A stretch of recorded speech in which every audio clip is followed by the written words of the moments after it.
Sleep talking. పిల్లలు నిద్రపోతుంటే వాళ్ళతో మాట్లాడటం.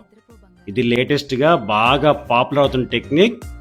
పిల్లలు నిద్రపోతుంటే వాళ్ళతో మంచి మంచి విషయాలు మాట్లాడితే వాళ్ళ సబ్ కాన్షియస్ మైండ్ యాక్టివేట్ అయ్యి వాళ్ళ బిహేవియర్లో పాజిటివ్ చేంజ్ వస్తాయన్నది దీని కాన్సెప్ట్.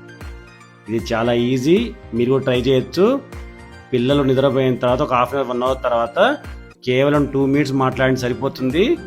ఫస్ట్ మీరు పిల్లలకి ఇంట్రడ్యూస్ చేసుకోండి. ఎగ్జాంపుల్ చెప్పాలంటే పాప పేరు సాన్వి అనుకోండి. సాన్వి, కన్నా నేను మీ ఫాదర్ని, నీ పక్కనే ఉన్నాను, చక్కగా నిద్రపో. నాన్న సాన్వి, నువ్వంటే మాకు చాలా ఇష్టం. సాన్వి చాలా మంచి అమ్మాయి, తన పని తను చేసుకుంటుంది, చక్కగా తింటుంది, సాన్వి మంచిగా చదువుకుంటుంది. ఈ విధంగా పాజిటివ్ వర్డ్స్ మాట్లాడండి. ఇలా మాట్లాడటం వల్ల పిల్లల బిహేవియర్లో పాజిటివ్ చేంజెస్ వస్తాయి. పేరెంట్స్తో పిల్లలకు బాండింగ్ పెరుగుతుంది, పిల్లలు చక్కగా నిద్రపోతారు.